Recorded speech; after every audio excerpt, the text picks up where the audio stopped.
আসসালামু আলাইকুম। আমরা এখন আছি ওয়াচ টাওয়ারে, আর এটির অবস্থান ঢাকা বিভাগের ঐতিহ্যবাহী জেলা কিশোরগঞ্জে।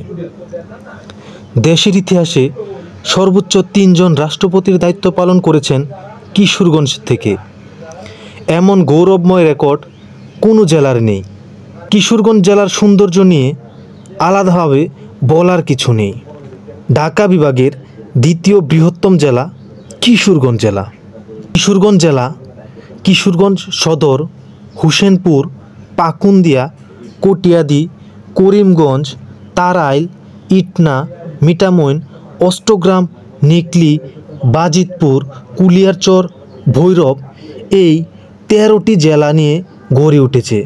কিশোরগঞ্জের ভাইরাল স্পট মুক্তমঞ্চ ওয়াচ টাওয়ারে উঠে প্রাকৃতিক সৌন্দর্য উপভোগ করতেছি।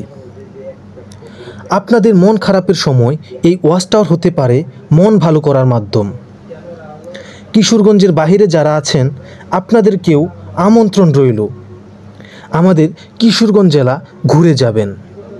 এখানকার প্রত্যেকটা জিনিস আপনাকে মুগ্ধ করবে। রোজা এই বা কইতাম কি ভালো লাগে, এই যে অহন যে বা কথা কইতাছি না, এই বা কথা কইতামই ভাল লাগে, একবারে শান্তি লাগতেছে, কথার মধ্যে কোনো জড়তা নাই, কোনো সমস্যা নাই, এই বা কথা কইতে আমরা ভালোবাসি। অহন শুনুন, আপনারা কিশোরগঞ্জ ঘুরে যাইবেন, আমরা কিশোরগঞ্জে যে সৌন্দর্যগুলো আছে এগুলা দেখতে যাইবেন। কিশোরগঞ্জ কত সুন্দর সুন্দর যে জায়গা আছে এইগুলা ঘুরে গেলে আপনার মনটা একবার ভালো হয়ে যাইব গা। এই যে মুক্তমঞ্চ আইবেন, আয়া ওয়াচ টাওয়ার দেখবেন, গরুদল কলেজ দেখবেন, আশপাশের পরিবেশ দেখবেন, পাগলা মসজিদ দেখবেন।